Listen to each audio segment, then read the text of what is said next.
Hey guys and welcome back to my channel जहां आपको मिलता है सिर्फ और सिर्फ एंटरटेनमेंट। और आज मैं लाया हूँ एवेंजर्स वॉल्यूम 8 का 4th एपिसोड। तो पिछले एपिसोड में आपने देखा कि सारे मरे हुए सेलेस्टियल्स अर्थ पर गिरने लगते हैं, इसलिए एवेंजर्स इनके पीछे की वजह ढूंढने लगते हैं। लेकिन तभी उन्हें पता चलता है कि कुछ डार्क सेलेस्टियल को मार रहे हैं और उन डार्क सेलेस्टियल्स को लोकी कंट्रोल कर रहा था। इसलिए कैप्टन अमेरिका लोकी को मारने के लिए बॉम्ब फोड़ देता है, लेकिन उससे लोकी को कुछ भी नहीं होता है और वो कैप्टन को अपने साथ ले जाता है, जहां लोकी उसे मरा हुआ सेलेस्टियल दिखाता है जो सबसे पहला सेलेस्टियल था। तो गाइस, वीडियो शुरू करने से पहले एक छोटी सी रिक्वेस्ट, वीडियो को लाइक, शेयर और सब्सक्राइब करने की।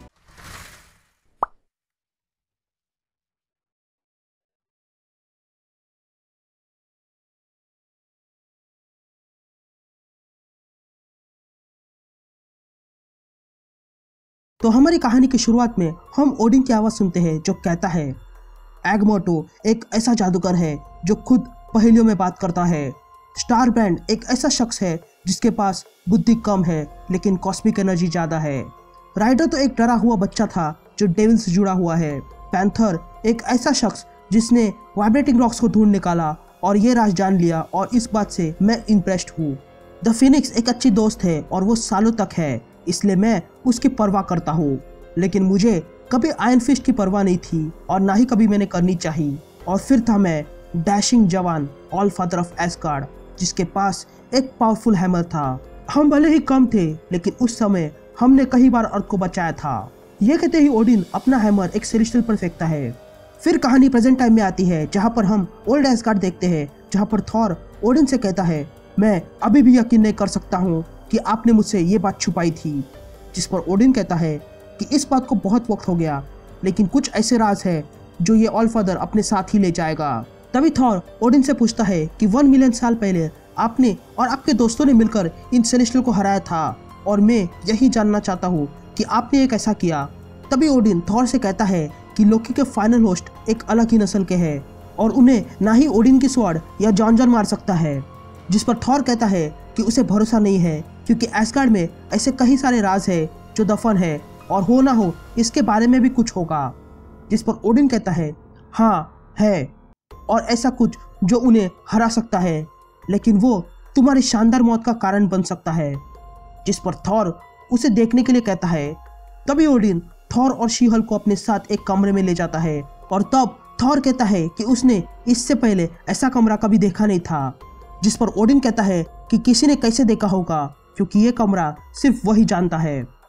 तभी ओडिन एक दरवाजे के पास आता है और तब ओडिन कहता है, इस दरवाजे के पीछे जो कुछ है वो या तो दुनिया को खत्म कर देगा या फिर बचाएगा। अगर तुम में हिम्मत है तो इसे खोलो।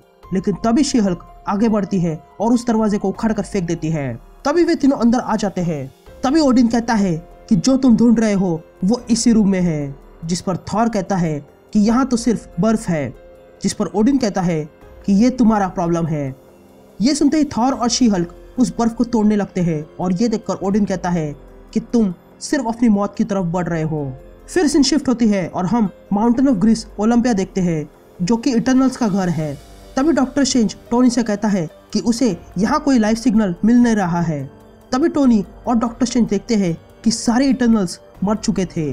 तभी डॉक्टर स्ट्रेंज टोनी से कहता है कि उसे लगता है कि इटर्नल्स ने एक दूसरे को मारा होगा।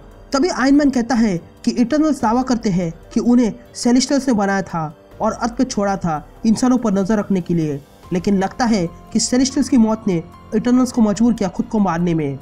लेकिन तभी डॉक्टर स्ट्रेंज कहता है कि किसी ने उनकी आंखें खोल दी होगी। तभी डॉक्टर स्ट्रेंज कहता है कि ये पहेली अभी भी सुलझी नहीं है क्योंकि जब वो जमीन के नीचे था तब उसने बहुत से अंडे देखे थे जो वहां पर सालों से थे और ये कहां से आए और उनका डार्क सेलेस्टियल से क्या संबंध है। ऐसा क्या है जो इटर्नल्स को पता चला और हमें नहीं।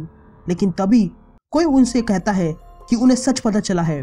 तभी आयरन मैन देखता है कि ये इकेरिस बोल रहा था जो अभी भी जिंदा था। तभी आयरन मैन इकेरिस के पास आता है और कहता है, इकेरिस तुम जिंदा हो। जिस पर इकेरिस कहता है, नहीं मुझे नहीं लगता है, मैं कभी था, हम सब एक झूठ है टोनी। तभी टोनी डॉक्टर स्ट्रेंज को वहां बुलाता है।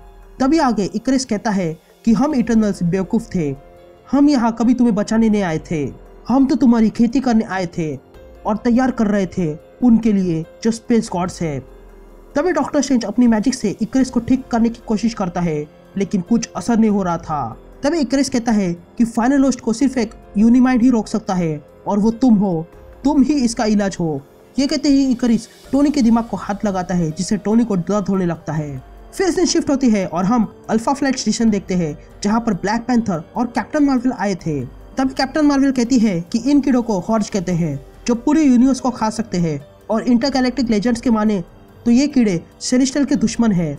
जिस पर ब्लैक पैंथर कहता है, मुझे नहीं लगता है, क्योंकि इन कीड़ों की एनर्जी भी वही है जो डार्क सेलेस्टियल्स की है, यानी कि ये दोनों मिलकर काम कर रहे हैं। जिस पर कैप्टन मार्वल कहती है कि पूरी दुनिया भर से ये खबर आ रही है कि ये कीड़े सेलेस्टियल से बाहर आ रहे हैं। तभी ब्लैक पैंथर कहता है कि ये कीड़े एक ऐसी बीमारी है जो सेलेस्टियल भी ठीक नहीं कर सकता है, तो इसलिए हमें अपने दिमाग को स्पेस गॉड से ज़्यादा तेज चलाना होगा। फिर सीन शिफ्ट होती है और हम डार्क सेलेस्टियल और लोकी को देखते हैं, जिसने कैप्टन अमेरिका को अपने साथ रखा था। तभी कैप्टन अमेरिका कहता है, मैं भले ही गॉड ना हूँ, पर मैंने कहानियाँ सुनी थी सेलेस्टियल्स की जो अर्थ पर आए थे और उन्होंने हमारे पूर्वजों के साथ एक्सपेरिमेंट किया, जिसके कारण आज हम ऐसे हैं। तभी लोकी कैप्टन से कहता है, मैं जानता था कि तुम ऐसा ही कुछ कहोगे, लेकिन जो भी बातें तुम सेलेस्टियल्स की कह रहे हो वो सब एक झूठ है। तभी लोकी कैप्टन को वो मरा हुआ सेलेस्टियल दिखाता है और कहता है, ये है अल्फा सेलेस्टियल जो लगता है 1 मिलियन साल से यहाँ सड़ रहा है, लेकिन ये यहाँ पर 4 मिलियन साल से सड़ रहा है, और ये अर्थ पर एक्सपेरिमेंट करने नहीं आया था, बल्कि वो तो यहाँ एक बुरी और दर्दनाक मौत मरने आया था, जो इत्तेफाक से तुम और तुम्हारे एवेंजर्स का भी है। फाइनल होस्ट आ चुके हैं इन आसमानों को जलाने और समुंदर को उबालने और इस दुनिया को लाइफ साइकिल से हमेशा खत्म करने के लिए। एक ऐसी बीमारी की साइकिल जो 4 मिलियन सालों से यही बीमारी फैला रही है, और इस मिशन को कोई रोक नहीं सकता है। तभी वहाँ पर घोस्ट राइडर आ जाता है, जो सेलेस्टियल के टेक को ट्रैक करते हुए वहाँ आया था। तभी घोस्ट राइडर देखता है कि वे सारे डार्क सेलेस्टियल्स शांत खड़े थे, इसलिए वो भी चुपके से उन पर ध्यान रखा था। यहाँ थॉर और शी हल्क सारे बर्फ को हटा देते हैं और तब उन्हें एक चीज दिखाई देती है। तभी उस चीज को देखकर थॉर कहता है कि ये ब्लड ऑफ ymir है, जो कि सारे जायंट्स का फादर है। लेकिन इससे पहले कि थॉर आगे बढ़ सके, वो ठंड के मारे बेहोश हो जाता है। तभी शी हल्क कहती है कि उसके अंदर बहुत गर्मी है, और ये कहते ही वो थॉर को किस करती है। तभी हमें ओडिन की आवाज सुनाई देती है, जो कहता है, चाहे मैं कितनी भी वार्निंग दूं, मेरा बेटा और वो सारे मोर्टल्स मेरी बात कभी नहीं मानेंगे और फाइनल होस्ट का सामना करेंगे, जैसा मैंने अपने दोस्तों के साथ सामना किया था 1 मिलियन साल पहले इन फर्स्ट होस्ट के साथ, जो यहाँ आए थे बदला लेने।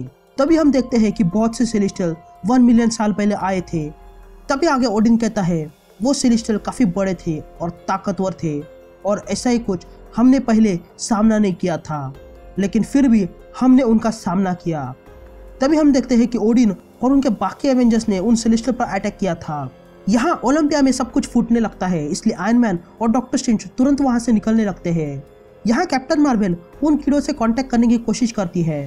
तभी वो कहती है कि अगर कुछ बुरा हो जाए तो वो तुरंत उसे मार डालेगा, जिस पर ब्लैक पैंथर भी तैयार हो जाता है। यहाँ लोकी कैप्टन अमेरिका का गला पकड़ता है और कहता है, तुम सब लोग एक बड़ी गलती हो।